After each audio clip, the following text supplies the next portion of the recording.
everyone for ano no for us to proceed with our topic for tonight. Okay. Kaninang umaga nagpaboto ako kung ano yung topic na pag-uusapan natin ano.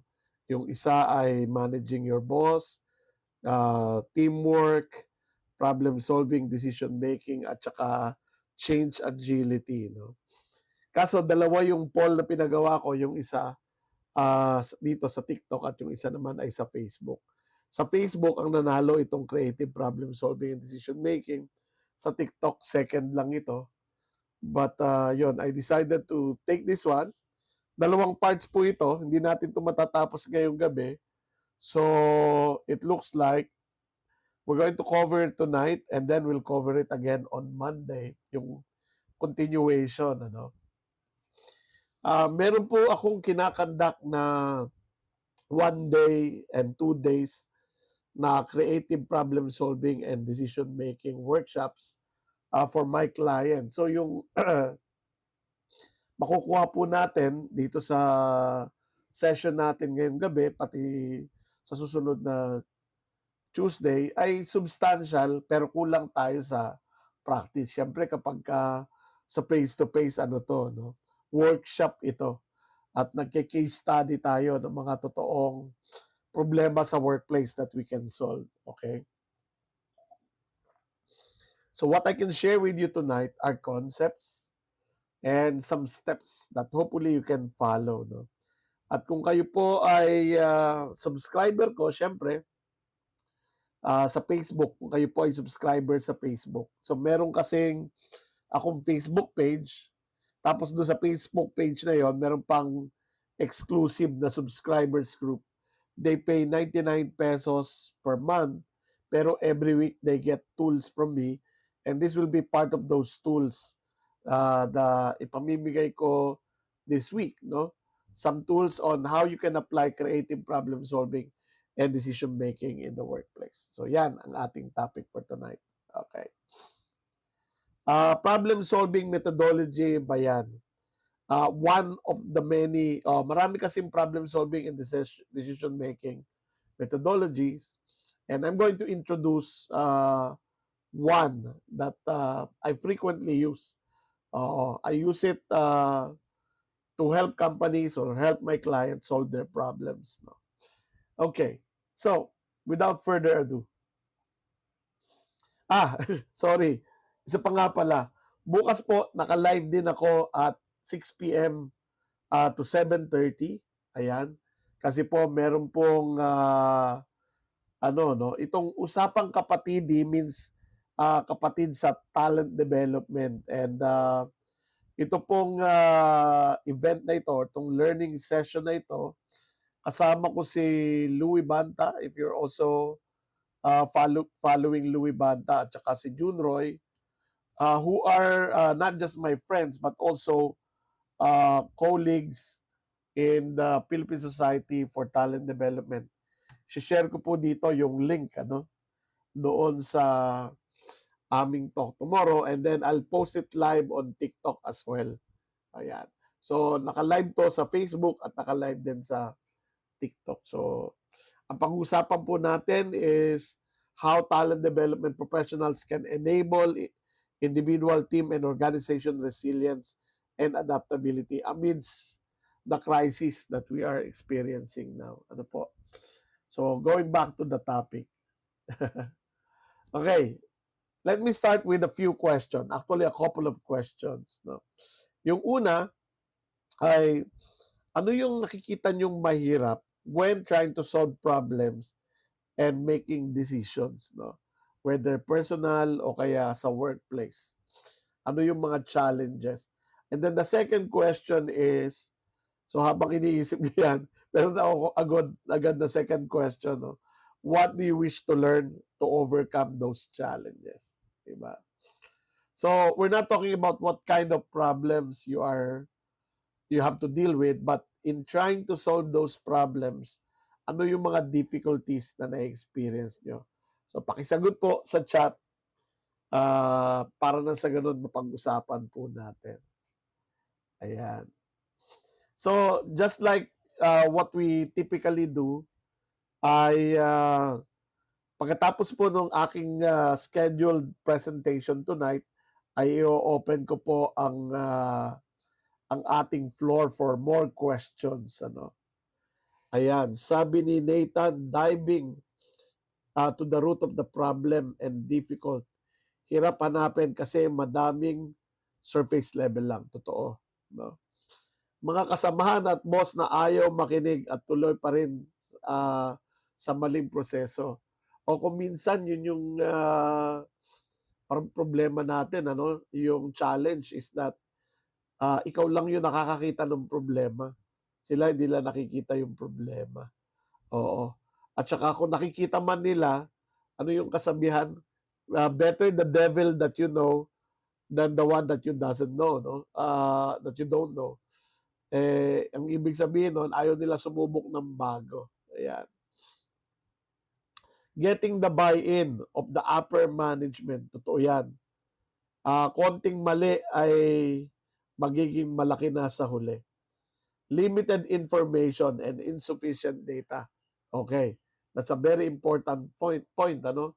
Kasi wrong information leads to bad decision. Okay. So, marami talaga tayong challenges na kinakaharap. Pag ikaw ang nag-solve ng problem on your own, sasabihin, bida-bida ka. Alam nyo, totoo yan eh. Isa sa kinalulungkot ko yan, ano, na parang ano no, parang na-demonize yung pag-take ng initiative, pag-speak up, pagka nagsalita ka, pabibo ka, pabida ka, no? Parang ano eh, no, parang we are penalizing people, not just management, ano, pati yung kasama sa trabaho eh. Kapag ka medyo maganda yung sinabi mo, sasabihin, ano ka, pasikat ka, no? Ang expectation is keep your head down, di ba? O yun yung mga challenges. So sige, we will continue to talk about this as we proceed. Ano, pag ikaw ang nag-solve ng problem, yun, nasagot na pala yan. Okay. Ay, umatras yung aking slide. Sandali lang po nagluloko yung aking slide. Yung aking mouse pala, nagluloko. Alright. So, meron akong short video dito na comedy, pero magandang metaphor ito for how some people solve problems. No? Tignan natin.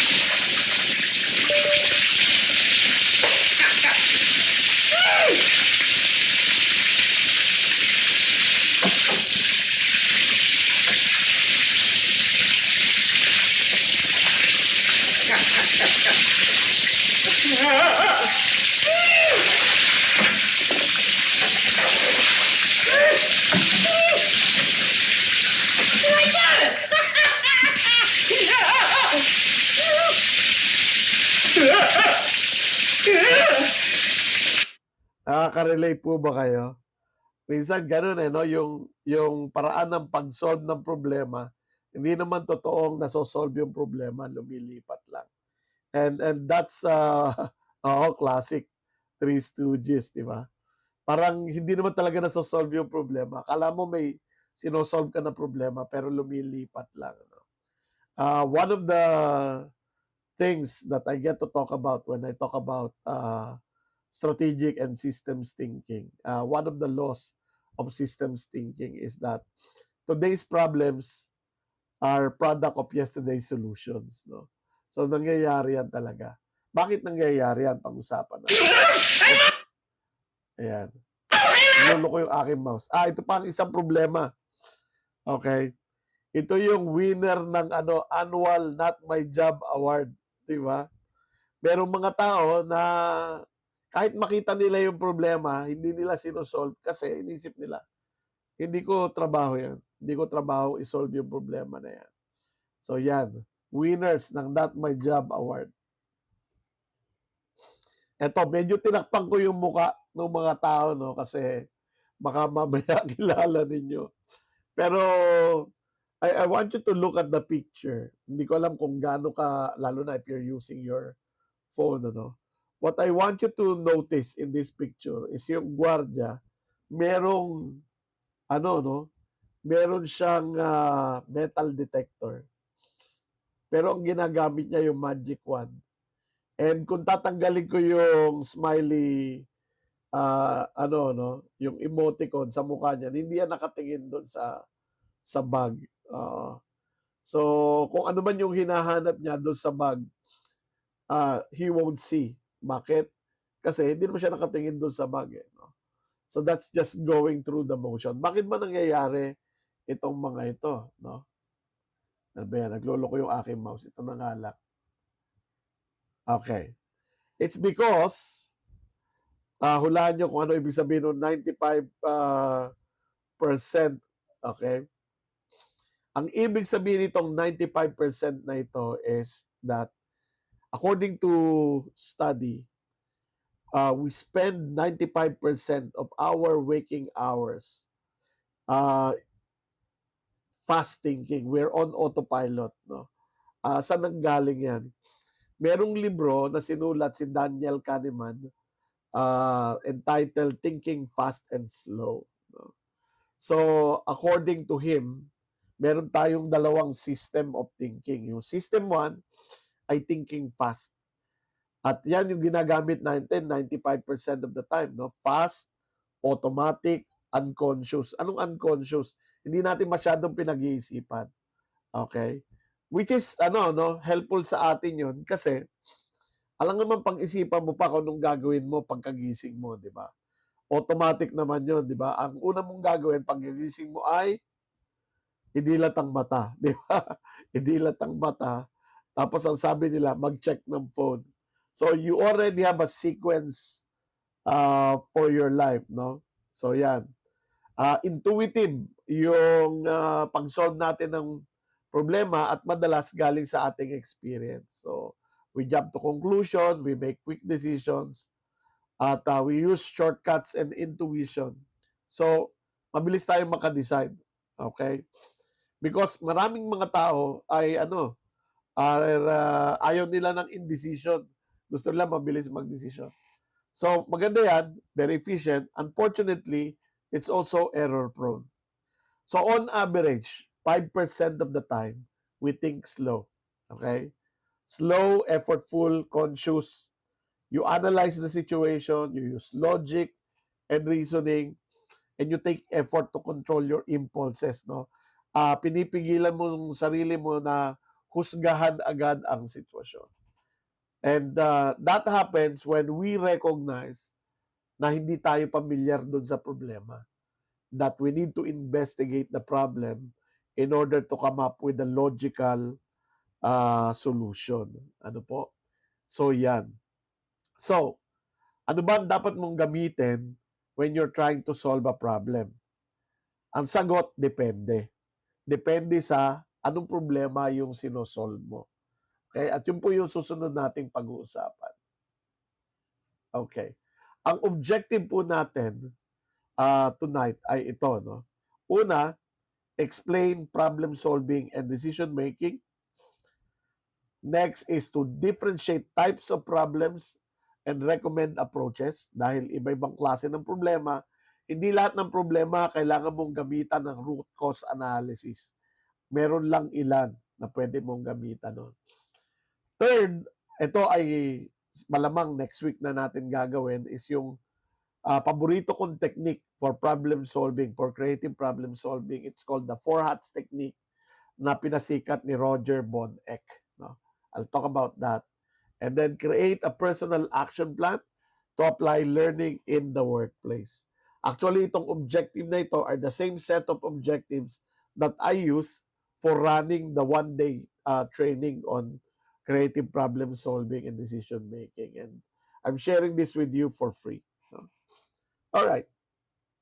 Let's talk about problem solving and decision making.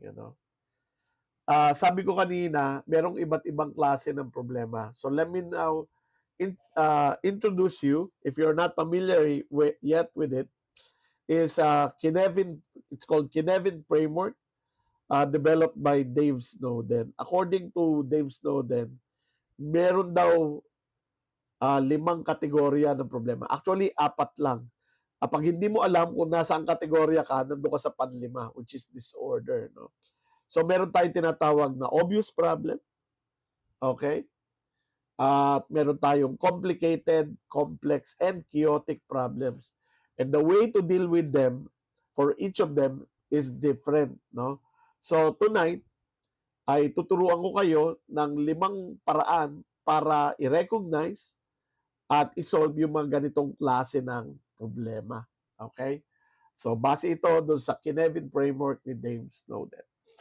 So, let's start with obvious problems. Okay? Anong definition ng obvious problems? Problems are well understood. So, pag nakita mo yung problema, alam mo na agad na problema siya. And yung solutions are already evident. Pag nakita mo yung problema, alam mo na agad yung solusyon. And anyone with a reasonable amount of common sense will solve the problem. So hopefully lahat po ng nasa room tonight ay ano, no? Ay may common sense. Okay. So, ano ang example nitong mga obvious problems? So I want you to think about it and share your thoughts with me. Ang sabi rito, pag nakita mo yung problema, alam mo na agad yung solusyon. Nakikita niyo po yung picture sa aking slide, no? Merong sapatos na nakatanggal ang sintas. Di ba? So that's an example of an obvious problem. Pag nakita mo yung problema, alam mo na yung solusyon. Pag nakita mo yung kasama mo naglalakad o nagja-jogging kayo, nakita mo na nakatanggal yung kanyang sintas. Anong sasabihin mo? Anong gagawin mo?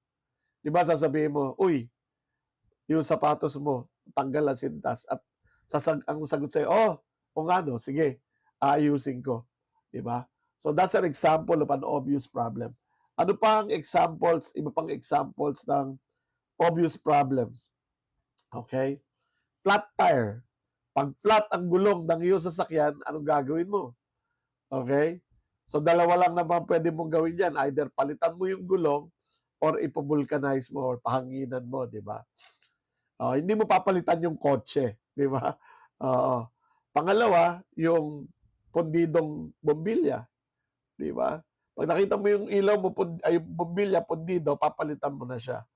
And then, pag marumi ang yung yard, anong gagawin mo? Siyempre, wawalisin mo. So, ano to, no? These are called obvious problems. Can you give me examples of obvious problems na encounter ninyo sa workplace? Okay. Sa trabaho po, ano yung mga example ng obvious problems? Tingnan ko nga po, mag-recitation tayo ng konti sa chat. Ano po mga example nyo ng obvious problems sa workplace? Nako, tardiness. Kung ako yung tardy, halimbawa ako yung tardy, okay, at ni-recognize ko na late ako, simple lang solusyon dyan eh. Di ba? Agahan ko yung pasok. Pero kung manager ka at prevalent yung tardiness ng mga tao mo, it's not an obvious problem. Kasi yung sarili mong problema ng tardiness, madali mong masosolve. Yung tardiness ng iba, kung madaling masolve yun, sana walang tardy sa sa workplace. Sige, tingnan natin yung mga example natin. Late submission of reports. Okay. Defective workstation. Deadline next week din gagawin. Your people won't speak up. Lack of consumable materials. Out of stock. Naubusan ka ng stock. Yes. Attendance and high attrition. Okay. Good. Let me tell you something. A lot of what you're saying na sinishare nyo ngayon ay hindi obvious problems. Except for the lack of consumable materials or out of stock. That is an obvious problem.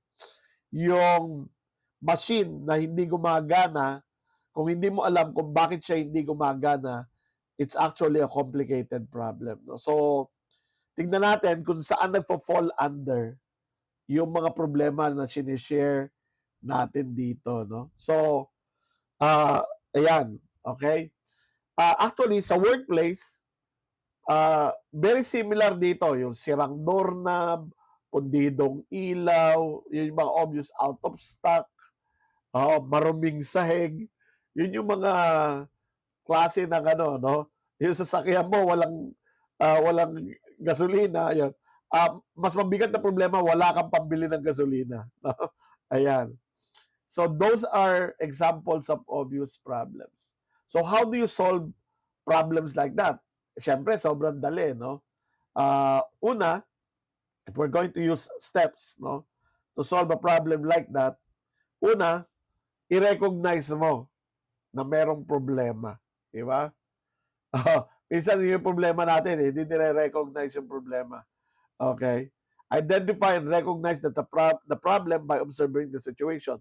Ang kalat naman dito sa opisina, that's an example. Kumikindat-kindat yung ilaw. Uy, mukhang mapupundi na to. So that's an example, right? Stay with me here. Palala ng palala yung mga problemang i-handle natin. Pangalawa is categorize. Determine that the problem is straightforward and fits into a known category. So so in short, sinasabi rito is i-recognize mo kung obvious problem ba siya or simple problem ba siya. And then you respond. Apply established best practices or standard operating procedures to resolve the issue. Diba? Pag out of stock, anong gagawin mo? Mag-order. Diba? Mag-requisition. Pag nasira yung doorknob, tawagin ng maintenance. Ipagawa yung doorknob. Okay? So, pwede rin yung sirang machine. All you have to do is call maintenance and ask maintenance to fix the machine. Diba? And then, monitor. Ensure that the solution is effective and the problem does not recur. Kasi ganito yan. Napundi yung ilaw. Pinalitan mo ng bombilya, no? Napundi uli. Napundi agad uli, no? Tinanggal mo yung bombilya, pinalitan mo ng bago, napundi uli. Baka hindi na yan obvious problem. Baka complicated problem na yan. Kasi bakit laging napupundi yung ilaw every time na lalagyan mo ng bago? Okay? So, papunta tayo doon sa complicated problems. Let's now move to this, no? Bakit ba, ewan ko kung na-experience nyo ito, maraming obvious problems na hindi na-solve? Ayan. Kagaya ng mga maruruming plato sa lababo, di ba? Kasi people ignore them, no? They're somebody else's problem.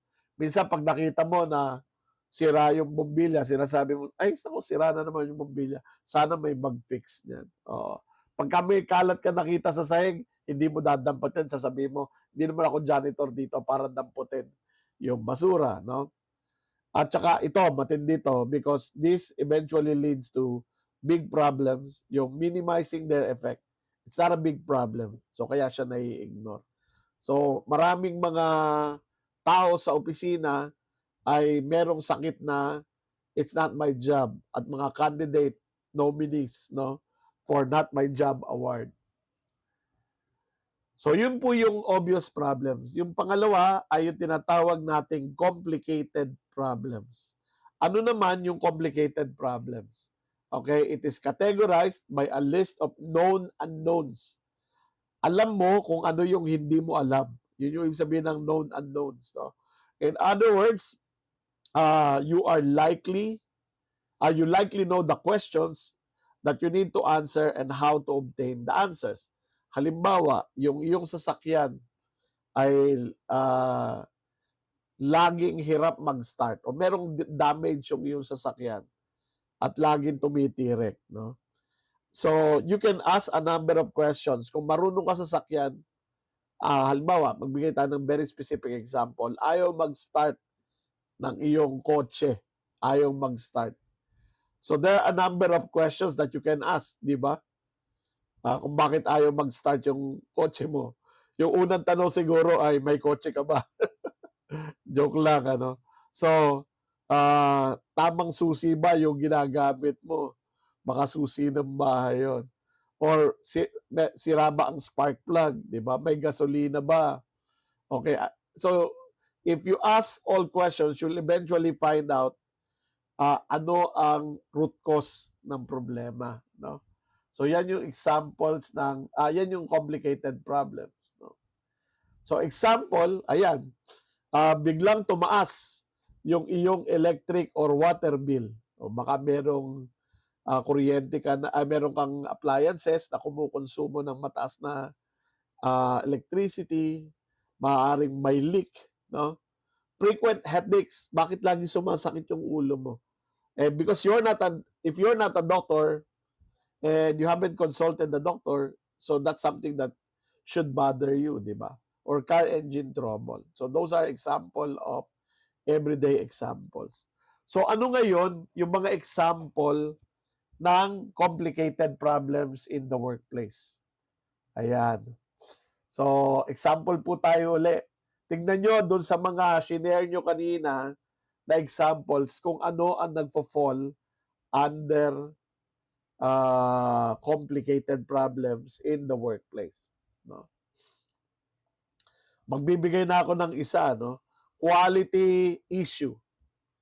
Halimbawa, laging merong mga defects na nakikita sa produkto, di ba? Madalas na issue ng customer complaints. Laging nirereklamo ng customer. Ayan. Okay?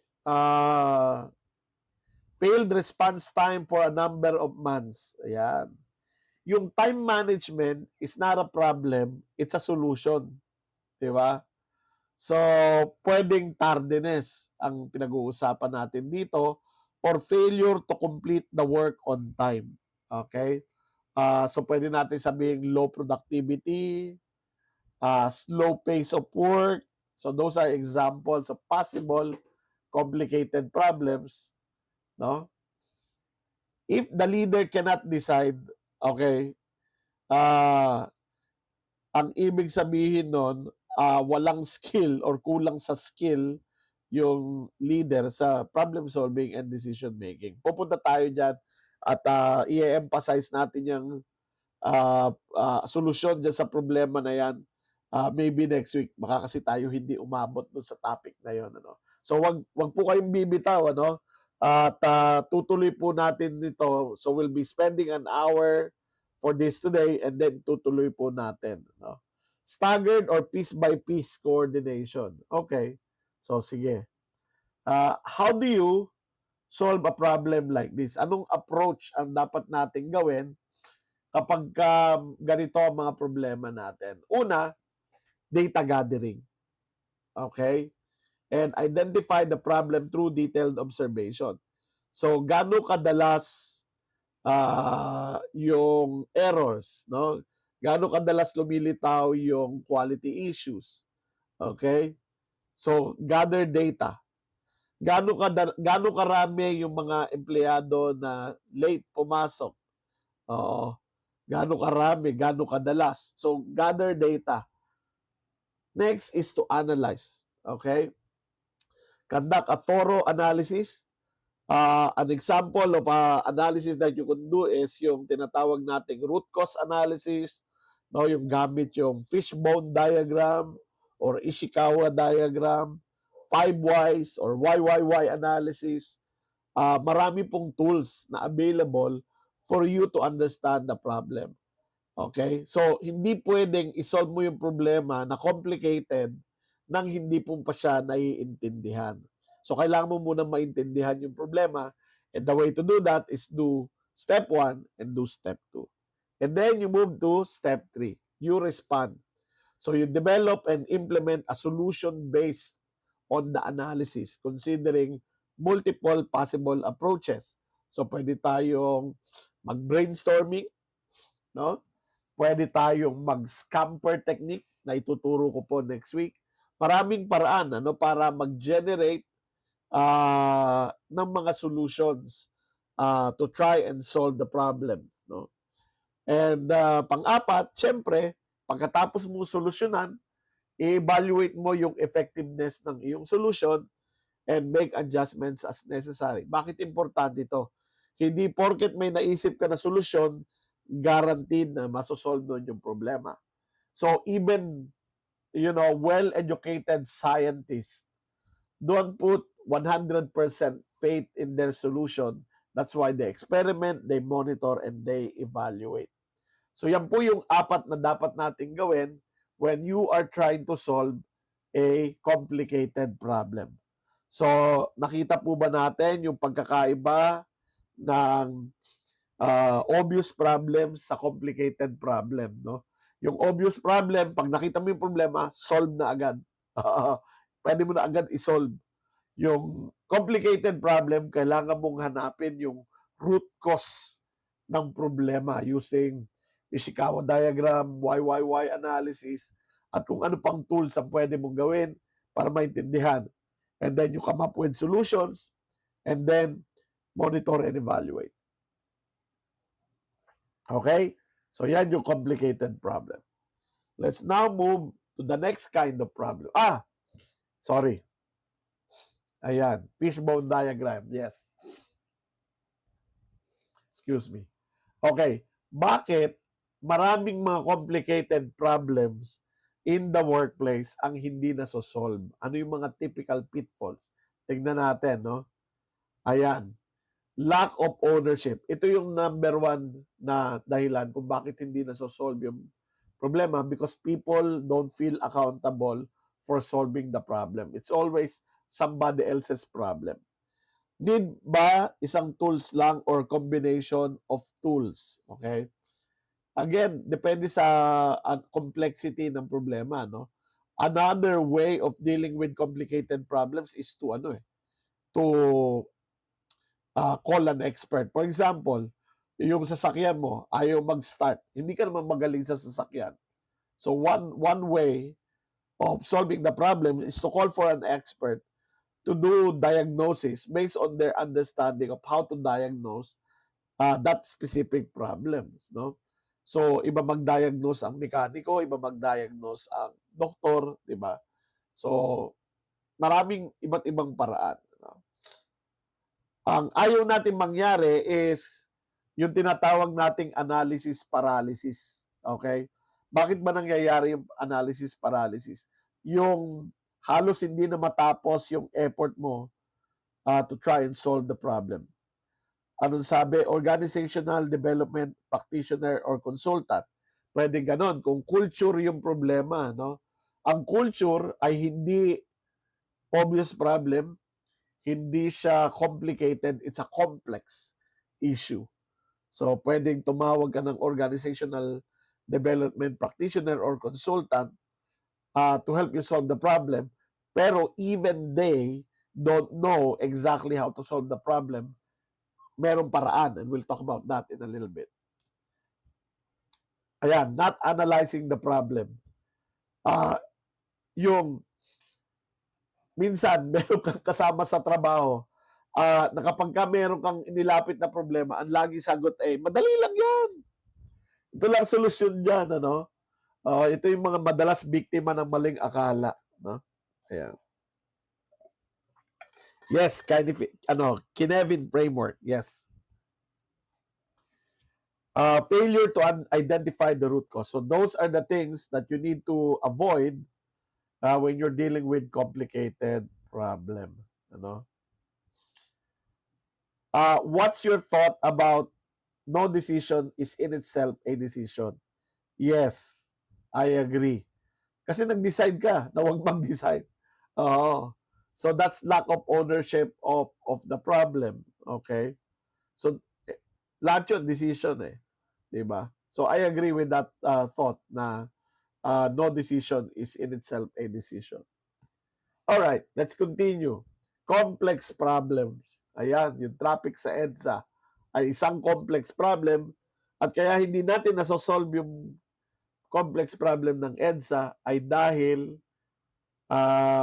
maraming mga tao ang tingin sa problem ng EDSA ay obvious problems, no?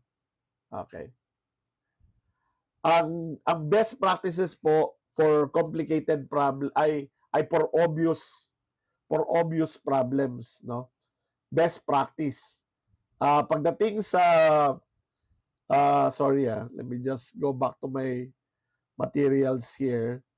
Ang kailangan mo sa complicated practice ay complicated problem ay good practice. Ayan. So, to continue, ito yung complex problem. It's categorized by unknown unknowns. Hindi mo alam kung ano yung hindi mo alam. Okay? So, you don't even know the right questions to ask. Oo. So, experimentation is required to even understand the problem, let alone begin to solve it.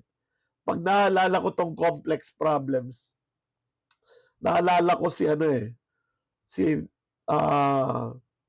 Dr. House, no? Yung isang medical drama na yung bida ay laging yung pinakamahirap na medical cases, no? And sometimes they experiment on the patient, sometimes leading the patient to the brink of death bago nila ma-solve yung problema. So those are complex problems. Ano ang mga example ng complex problems? No? Ayan. Everyday examples. Parenting challenges. Ayan. Oh, medyo mahirap yun, ano? And one of the reasons why sometimes hindi na solve is because meron mga nagsasabi na simpleng problema lang yan. Community issues like peace and order, okay, yung corruption sa government are complex problems. Yung pagboto natin ng mga corrupt is a complex problem. At saka yung misinformation. Diba? Kumakalat yung napakaraming fake news ngayon. Those are examples of complex problems. No, na kapag ka sinabi mong ito lang ang solusyon dyan sa problema na yan, ganito lang kasimple i-solve yung problema na yan, is a clear indication that you don't understand the problem. Kasi kung madaling i-solve yung problema na yan, dapat na-solve na. So, ayan. Puntahan natin yung chaotic problems mamaya. So, ano yung mga, balik tayo doon, ano? So, in the workplace, ano yung mga examples ng complex problems, no? In the workplace. Customer happiness, customer experience, because there's always a tension between profitability and customer happiness, di ba?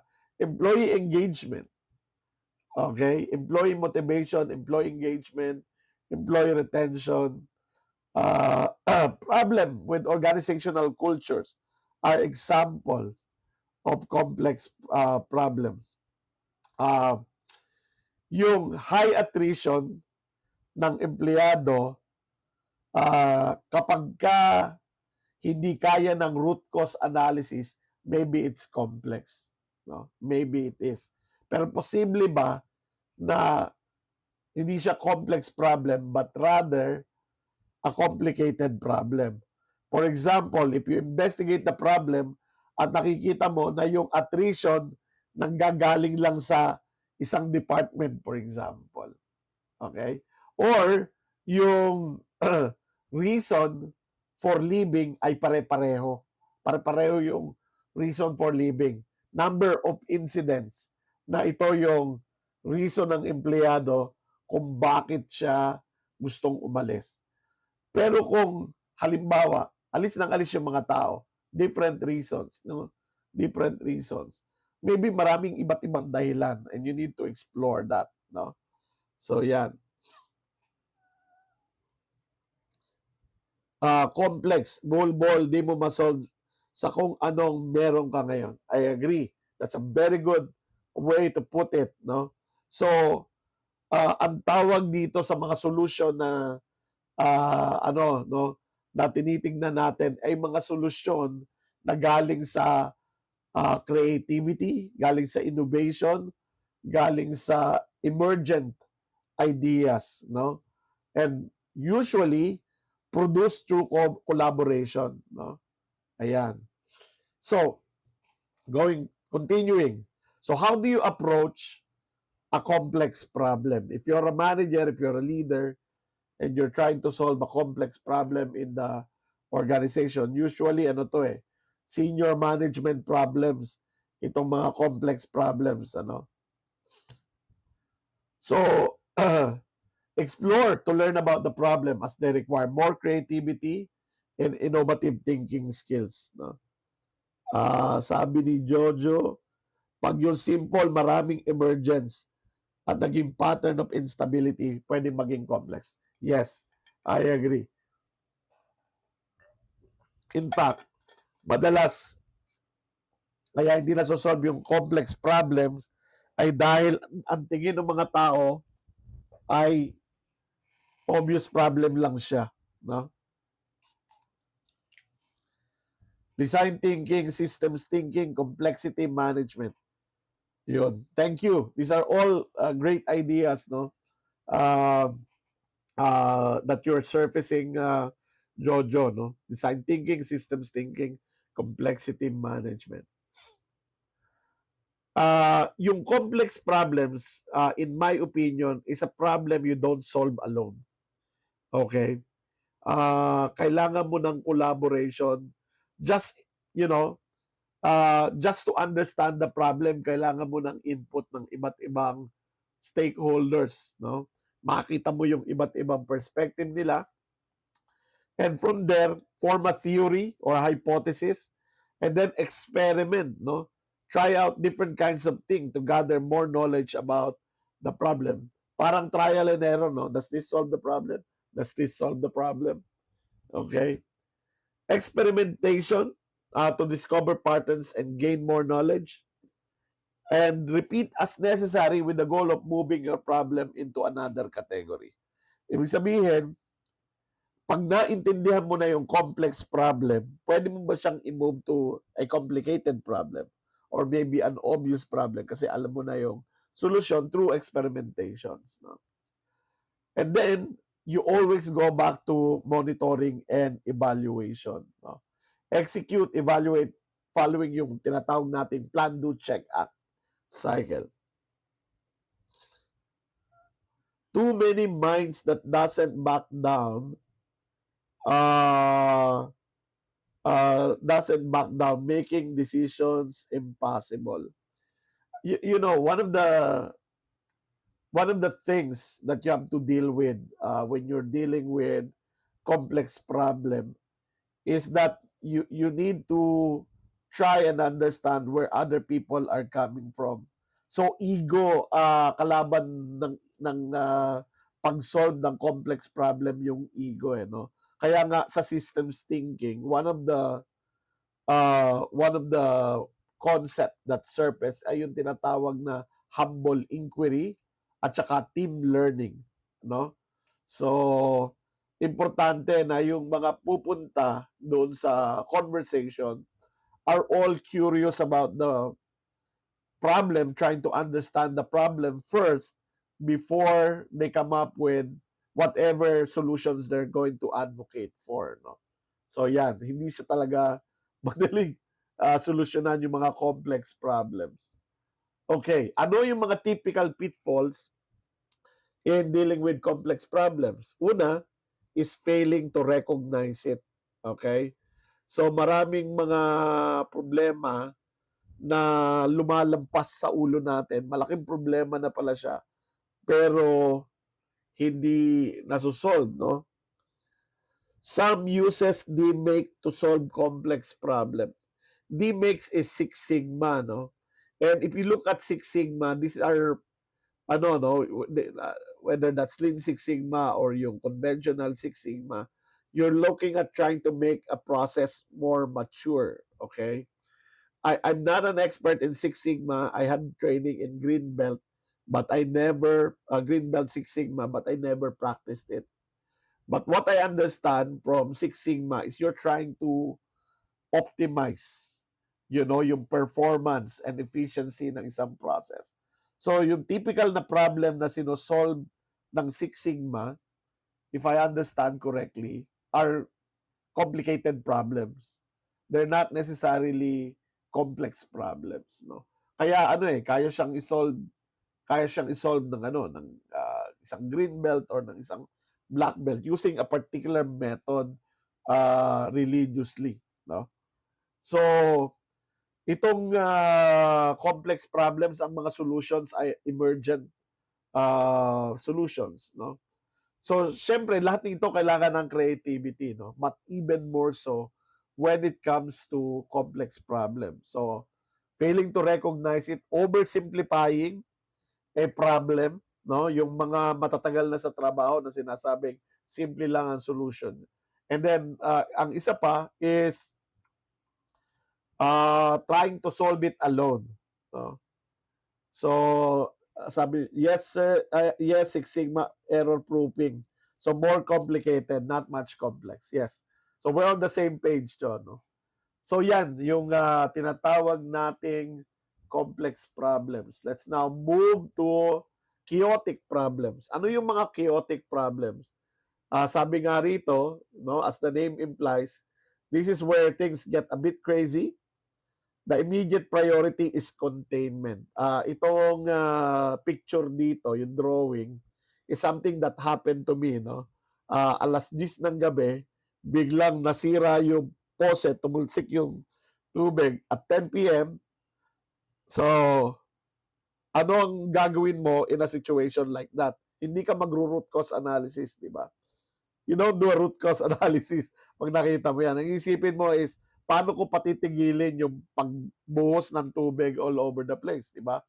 You look for the main bulb. Papatayin mo yung main bulb nung kung saan ka pwede mag-shutdown, no, ng connection.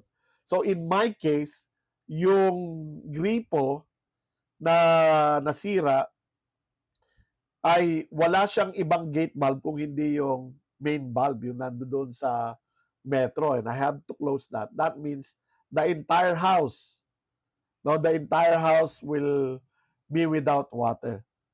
Pero it gives me a breather to think, no?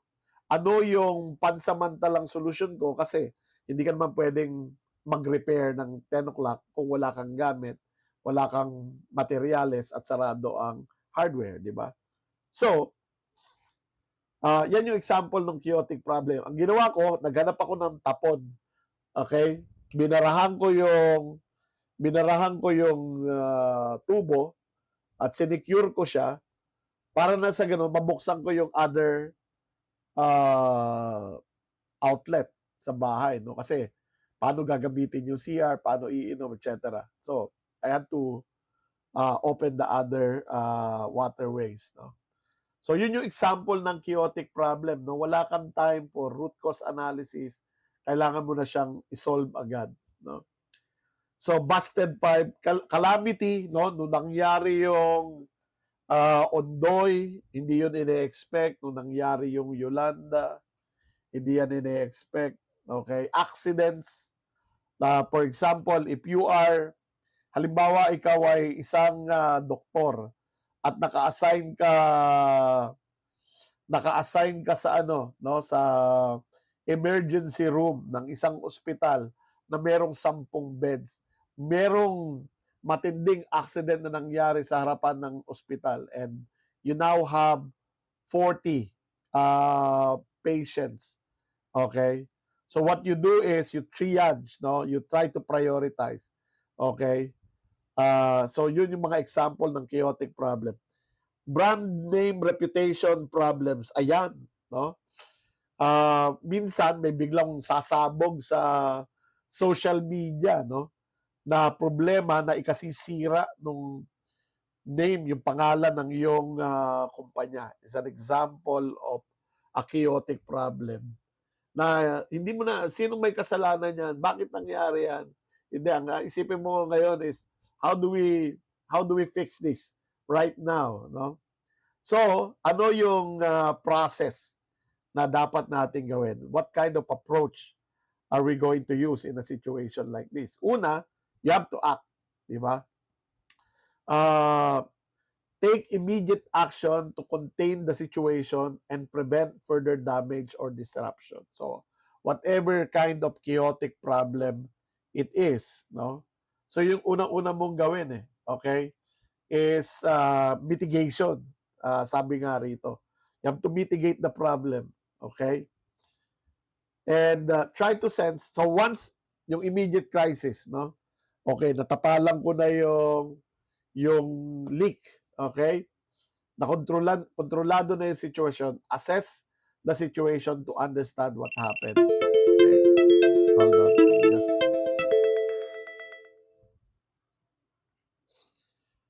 Okay, so going back. Once the immediate crisis is under control, assess the situation to understand what happened. So now you can do whatever you want to do. Root cause analysis ba? Investigation ba? Ano bang gagawin mo? Try to understand the problem. And then, you respond. Okay? How? You implement measures to stabilize the situation and prevent recurrence. So ito na yung, how do we prevent this from happening again, no? Anong tanong dito? When does firefighting is better than prevention? Yung firefighting is never better than prevention. But one thing we know is that there will be problems that you did not expect and they happen. Okay? You cannot possibly anticipate everything. Pero if the problem occurs, it gives you an opportunity to understand yung yung mga vulnerabilities ng iyong system and try to come up with solutions to solve them, no? So yan. So and then you respond and then you communicate, no? Keep all stakeholders informed throughout the process and provide clear instructions or updates. Okay? So yan yung mga kailangan nating gawin, no? Kanina nabanggit ko yung triage, kasama yun doon sa act no? Yung triage, kung familiar kayo doon sa term na triage, it's a medical term, no? Kung merong mga pasyente ka at nasa emergency room ka, meron kang prioritization list, di ba? Yung kailangan mo nang asikasuhin ngayon kasi delikado, no? Life-threatening, yung minor injury at saka yung, wala na tong pag-asa. So yung mga ganon, ano? So you triage, okay? Pasensya na po kayo kung medyo mali yung mga examples ko because I'm not a medical person, but that's triage. So ano yung typical pitfalls in dealing with chaotic problems? Walang lugar yung indecisiveness in dealing with chaotic problems. Dito pumapalpak yung mga managers kapag kayong merong chaotic problems tapos they pass the problem, no? Rather than try and solve the problem. Okay? So that's the first one. And the second one is failing to learn from it. Okay? So, gusto natin na maiwasan yung lahat ng mga chaotic problem. But the fact of the matter is, they happen.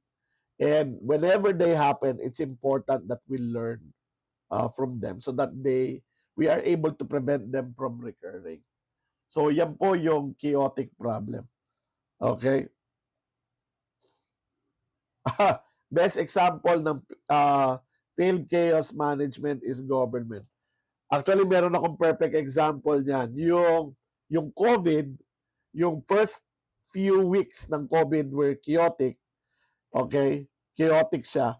Pero dahil umabot tayo ng 3 taon, 2-3 taon, bago tayo makalabas doon sa problema na yon, merong isang problem na hindi ko pa di-discuss at yun ang nangyari. Ang tawag doon ay disorder, no? Yung nasa gitna, hold on. Titignan ko kung naisama ko yung disorder, di ko yata naisama yung disorder. Pero I'll talk about it, no? Kung di ko naisama sa slides. Sana naisama ko, hindi ko naisama. Pero I'll talk about it and siguro ito yung last to be discussed, no? Ano yung disorder? Okay. Sorry po, babalik ako sa chaotic, chaotic problems.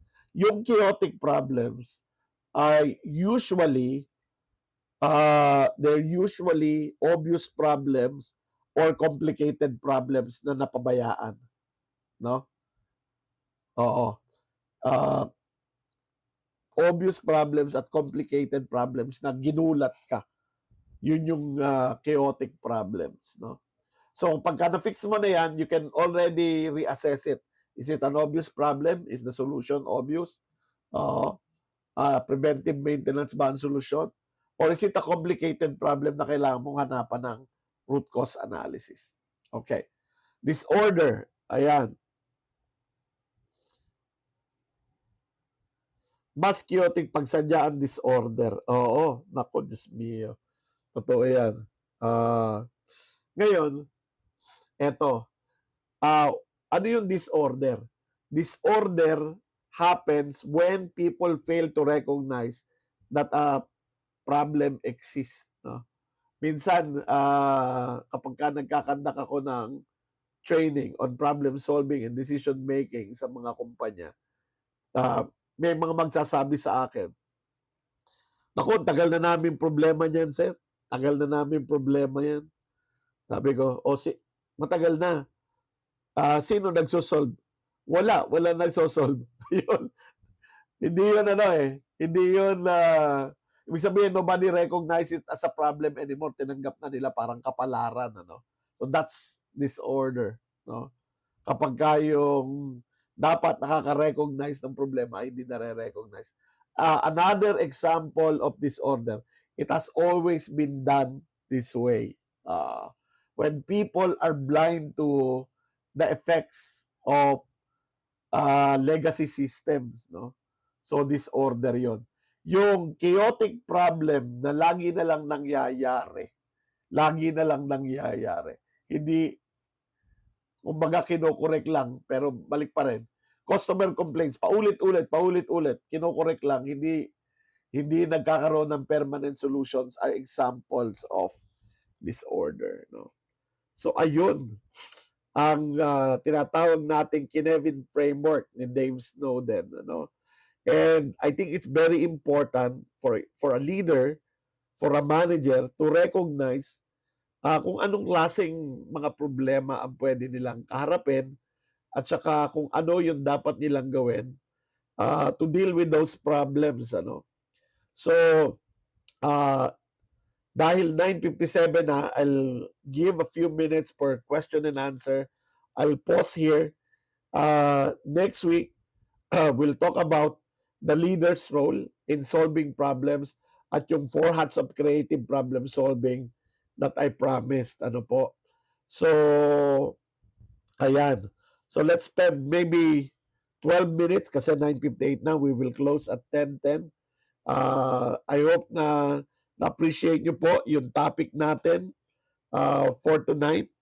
Now, let me take this opportunity to answer a few questions. Kung meron po kayong mga katanungan na gusto nyong itanong, yung ating usual every Monday question and answer portion, meron po ba? Ayan.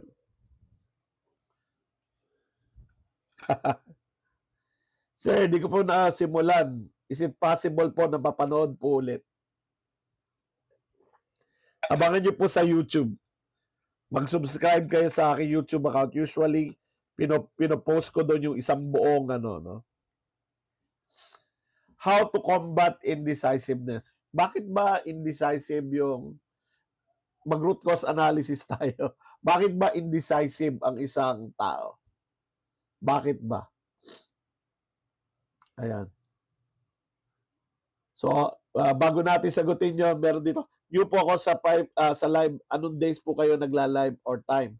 Every Monday, 9 to 10. Yan po yung ating Leadership Monday. Okay, accountability. Yung ownership. So people become indecisive because they don't feel they own the problem, ano? Oo. Another is fear, no? Yung fear of being wrong.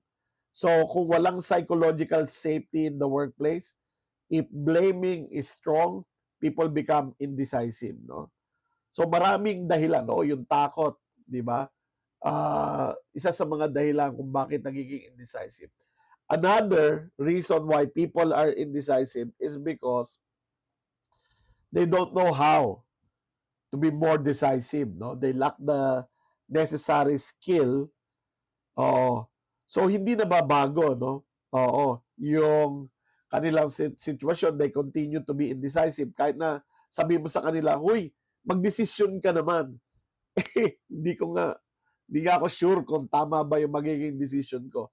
This is where learning and development becomes very important. It's important that we equip ourselves so that we can be more confident in our process.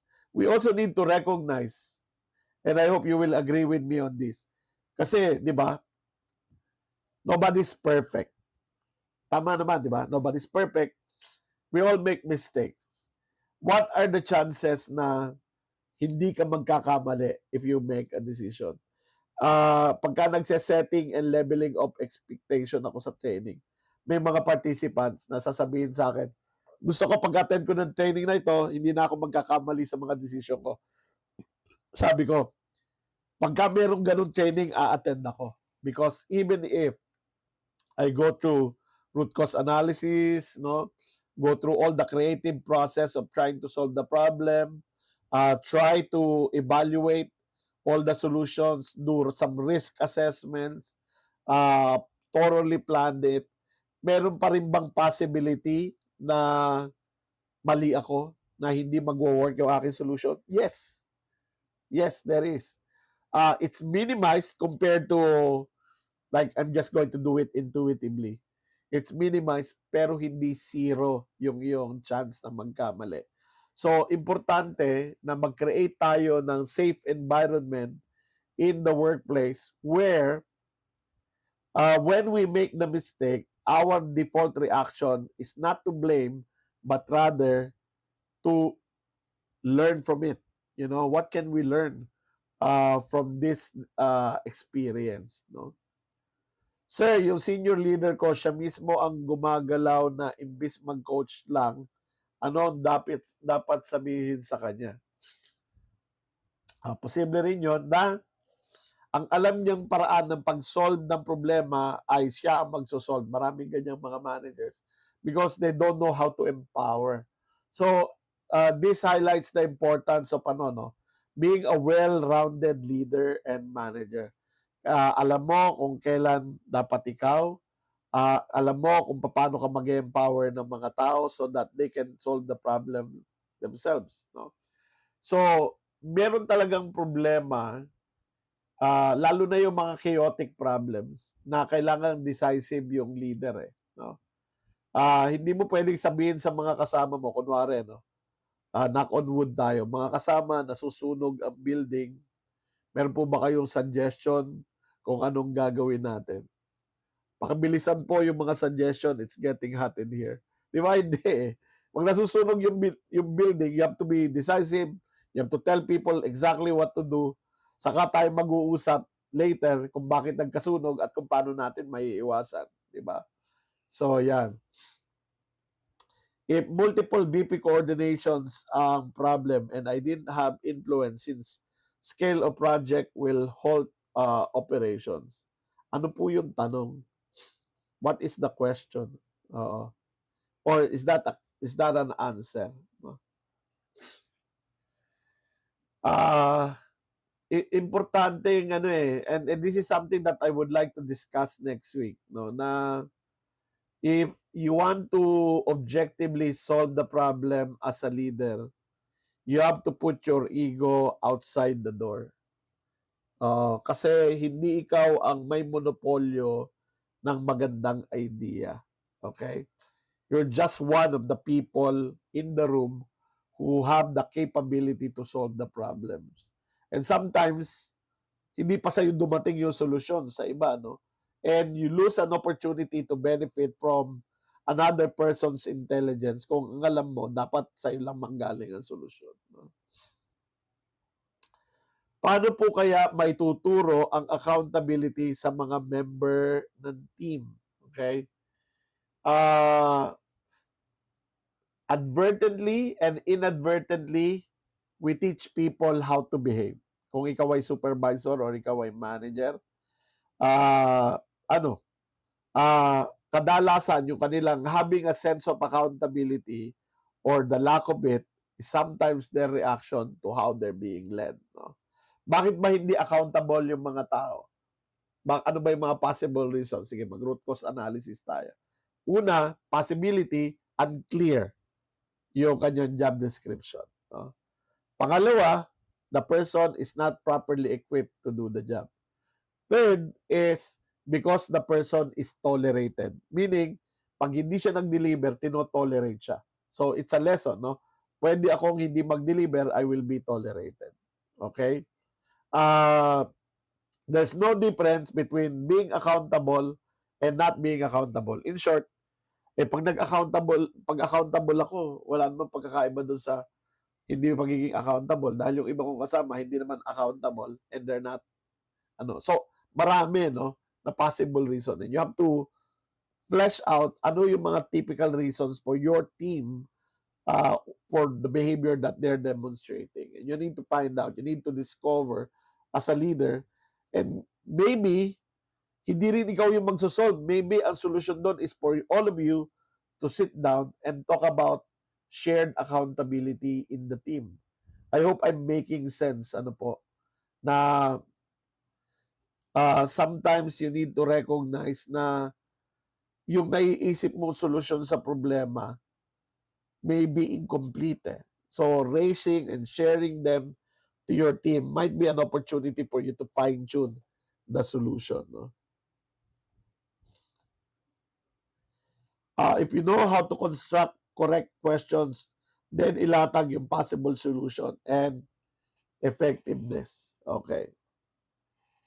Importante yung yung pagtatanong. Okay?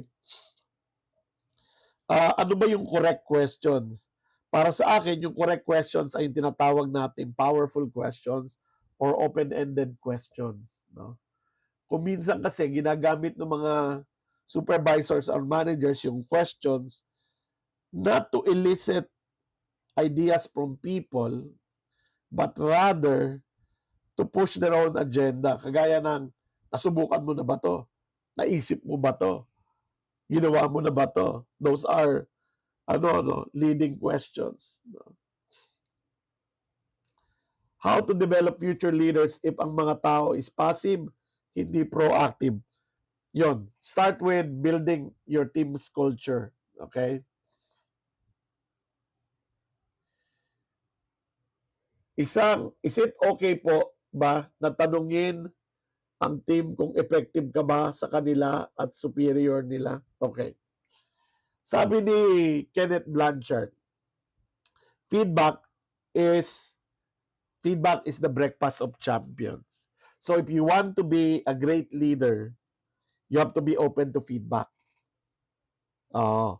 So, kausapin mo yung mga tao mo. It doesn't have to be the entire team. Maybe get feedback from the individuals.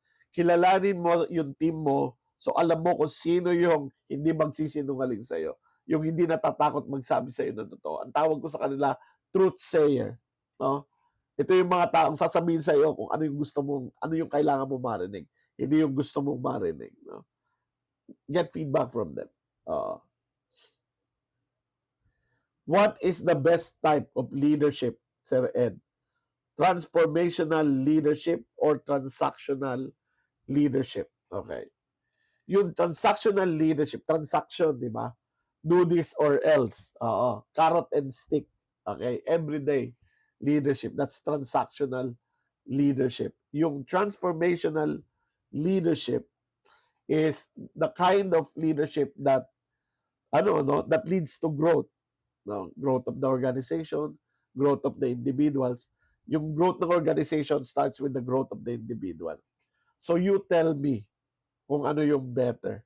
Transformational o yung transactional. Yung you do this or else. Or if you do this, you get this.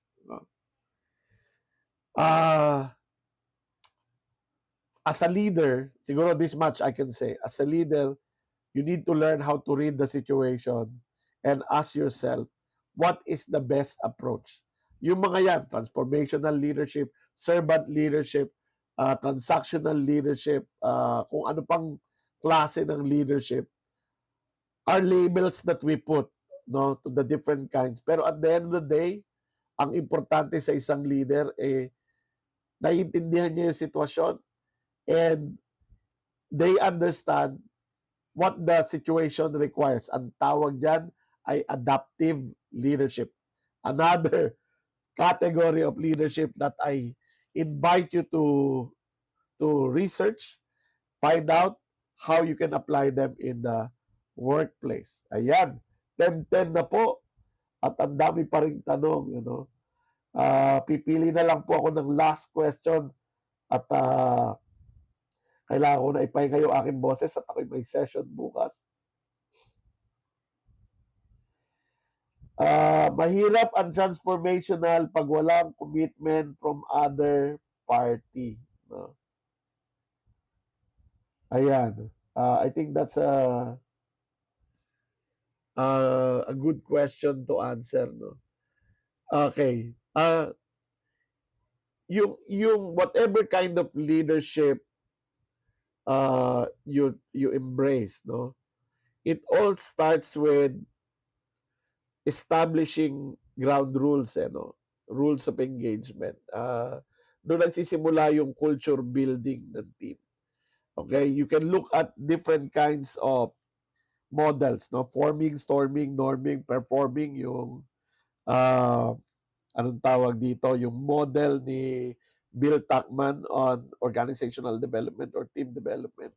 Or you look at 5 levels of leadership ni John Maxwell, yung position level leadership, position level, permission level, production level, people level, at saka yung pinnacle level of leadership. Kahit alin po doon ang titignan mo, nagsisimula yun sa shaping, no?